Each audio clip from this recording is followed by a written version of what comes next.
We're now at the precipice of a regional war. It's not the first time though.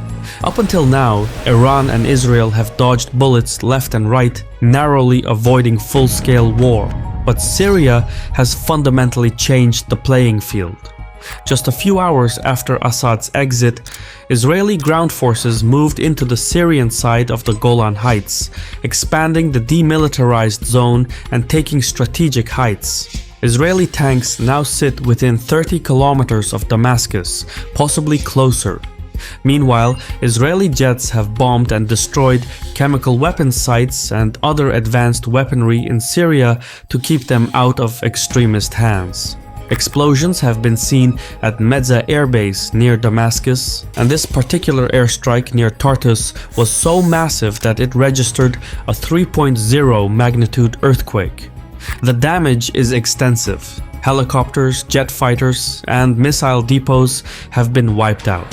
Elsewhere, the Israeli Air Force has hit targets near Aleppo, Qamishli, Latakia, Quneitra, Hama, Homs, and other places. Altogether, more than 480 targets have been struck, the largest air operation in Israel's history. At least 80% of Syria's military capacity has already been destroyed, and the rest is likely to be taken out in the coming weeks. This is a game changer. It gives Israel the ability to launch pre-emptive airstrikes on Iran's military and nuclear sites without needing help or approval from the United States.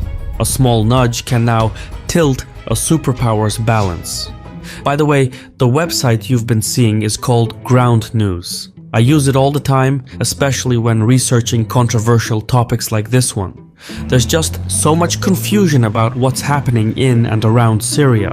Every side tries to spin the truth in their favor, but with Ground News, I have the tools to read both local and regional sources, which allows me to consider all sides of the Syrian conflict. And I truly believe that is the best way of understanding this troubled region. I can't stress enough how important this is, which is why I asked Ground News to sponsor this video.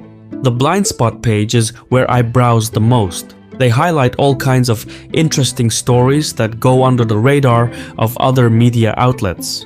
Go to ground.news/Caspian or scan the QR code on the screen to learn more. Subscribing through this link gets you 50% off the Vantage plan this month, either for yourself or to send as a gift to someone you know.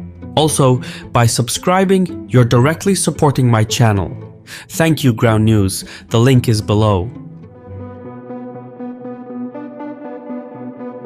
This video shows the destruction of Syria's helicopters, fighter jets, and related air defense systems. But what you're also seeing is the opening move in a chess game. Israel is turning Syria into what they call a sterile defense zone. By doing so, by removing Syria as a threat, Israel is actually opening a corridor that sets the stage for a massive preemptive strike against Iran. You see, by destroying virtually all of Syria's air defenses, the aerial front line has shifted 600 to 700 kilometers closer to Syria's eastern border. Israel can now fly its tanker aircraft hundreds of kilometers further east, which makes it possible for its fighter jets to fly to Iran and back without running out of fuel. This wasn't possible before, and it changes everything. For added context, Syria used to possess one of the world's most densely concentrated array of air defense batteries. Think of mid-tier Russian systems such as SA-17, SA-22, SA-6, SA-8, and SA-5 batteries. Now, while F-35 jets can sneak past these systems, tanker aircraft cannot. And therein was the problem. Tanker aircraft are large, slow, and lack stealth. Even outdated anti-aircraft guns pose a threat to them. Heck, the air defense systems Syria employed even posed a threat to F-16s. In 2018, Syria actually shot down an Israeli F-16 as the conflict between the two escalated.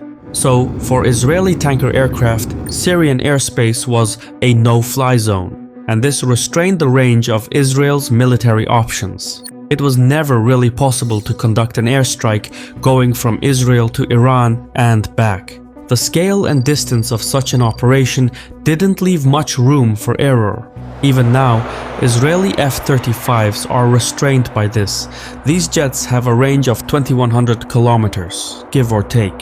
Suppose Israel launched its F-35s from Ramat David Air Base. The trip to Tehran and back would be at least 3,000 kilometers beyond the range of its jets. This doesn't even include the aerial maneuvers the aircraft would be making or the payload it would be carrying. External fuel tanks are not an option either. These would change the aircraft's geometric shape and reduce its stealth capabilities. Without stealth, it would be difficult to get past Iran's air defense systems, which are some of the most advanced in the region. So, a large-scale preemptive strike against Iran with the best odds of returning full numbers would have to be a stealth mission. That means no external fuel tanks or even external missiles. But for argument's sake, even with external fuel tanks, the operational range for the F-35 would extend only to 2,700 kilometers. That still falls short. And so, for Israel, aerial dominance over Iran was never quite possible, not without American involvement, at least. All that has changed now with the neutralization of Syria's air defenses. The Israeli Air Force says it has destroyed 80% of Syria's short to medium range SA-22 systems and 90% of its medium range SA-17 systems. Again, these were never a threat to Israel's F-35s, but they were a threat to its tanker aircraft. Now, with only a handful of air defense systems remaining in Syria, Israel has effectively opened an aerial corridor through which its air force can move freely across, including its tanker aircraft.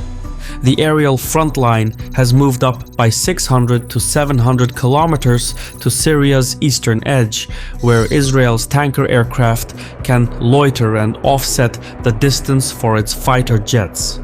So, Israeli jets can now technically take off from Ramat David Air Base, fly along the Syrian aerial corridor, cross into Iraq, and then fly into Iran to bomb and destroy military and nuclear facilities.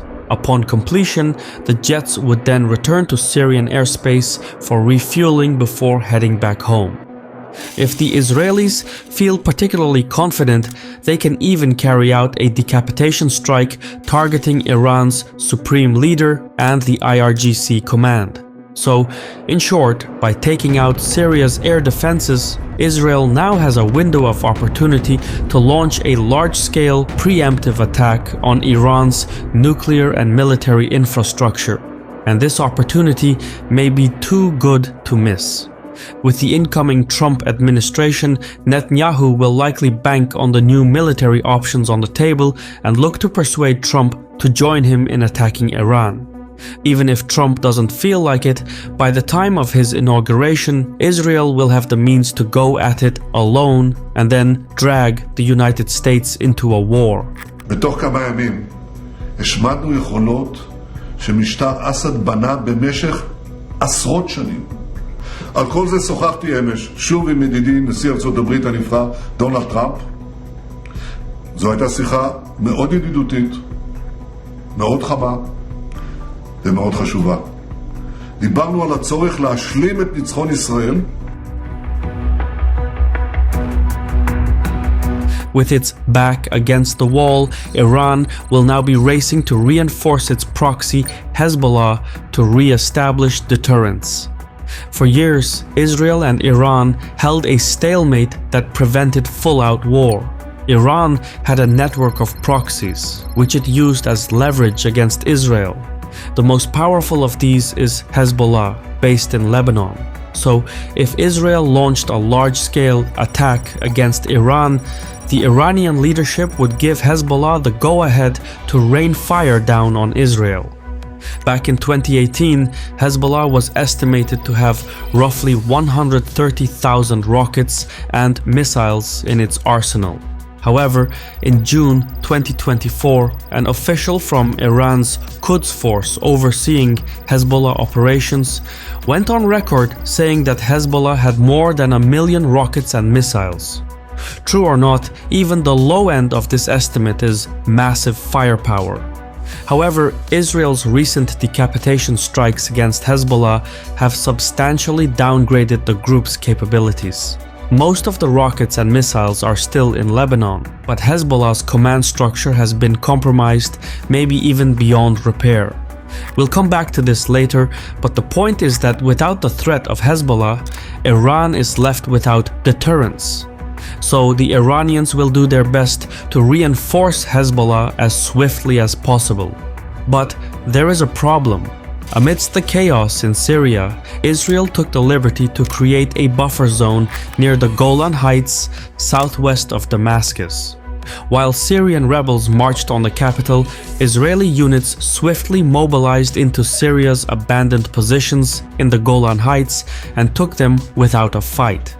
The Israeli leadership says the objective is to deter hostile forces from encroaching towards Israel, and Netanyahu calls it a temporary operation. But the territory they've taken is up to twice the size of Gaza, and it's of such strategic importance that Israel is unlikely to leave. The Syrian army abandoned its positions. We gave the Israeli army the order to take over these positions to ensure that no hostile force embeds itself right next to the border of Israel. This is a temporary defensive position until a suitable arrangement is found. You see, one notable thing during that Golan Height operation, and this is another chess move, is that the Israelis have silently conquered the Syrian side of Mount Hermon, which peaks at 2,814 meters altitude. Mountains tend to create blind spots for air defenses, particularly radars. In this case, Mount Hermon had, for decades, overshadowed Israel's air defenses, making it difficult to see beyond the mountains and into parts of Lebanon. Low-flying planes and drones could exploit this blind spot, allowing them to infiltrate Israel time and again. That's likely how Iranian and Hezbollah drones infiltrated deep into Israel all the way into Haifa. This same blind spot was also part of Iran's land bridge into Lebanon. Using the cover of Mount Hermon, Iran was able to reinforce Hezbollah with resources right under Israel's nose. Things have changed now. With the Israelis in control of Mount Hermon, they will look to establish radars on its peaks, which will allow them to see deep into both Syria and Lebanon. As these facilities are set up, Israel will create an early warning system for incoming low-flying jets and drones. At the same time, Israeli intelligence will be able to employ Mount Hermon to observe Iranian and Hezbollah movements. The list of strategic applications goes on, but the point is that with Mount Hermon under Israeli control, Iran will have a hard time reinforcing Hezbollah. Any hostile movement in southern Lebanon and Syria will now be detected by the Israelis and come at the mercy of its aircraft, drones, and missiles. Hezbollah's new chief said as much on Saturday, saying that the group had lost its supply route through Syria. But even if somehow Iran could reach Hezbollah through an alternative path, it wouldn't do any good. As mentioned before, Hezbollah has been compromised, deeply so. Weeks of back-to-back decapitation strikes have destroyed Hezbollah's hierarchy. As the group lost one leader after another, one officer after another, new members have been promoted to fill vacant ranks. Israel's intelligence agency Mossad already had agents within Hezbollah's lower ranks. But with the decapitation strikes, those low-ranking agents were given the room to move up to higher positions. That's how intelligence operations work. And by doing so for weeks on end, it's safe to say Israel has thoroughly infiltrated Hezbollah. So even if Iran were to re-establish ties to Hezbollah, the group has too many leaks within to retain any operability. And suppose Iran cannot find and remove the Israeli agents within Hezbollah, it will only be a matter of time before the group loses its capabilities, even with all the rockets and missiles it possesses. What this all means is that without Hezbollah as a credible deterrence, with the Israelis controlling Mount Hermon, and with Syria's aerial corridor in play, war looms on the horizon. There are now reports that Trump's team is considering preemptive airstrikes against Iran. But it's really Netanyahu who has made it possible in the first place. He's basically handing Trump that option on a silver platter. Before long, we could see 100,000 tons of diplomacy headed to Iran. I've been your host Shirvan from Caspian Report. Thank you for your time and Sawal.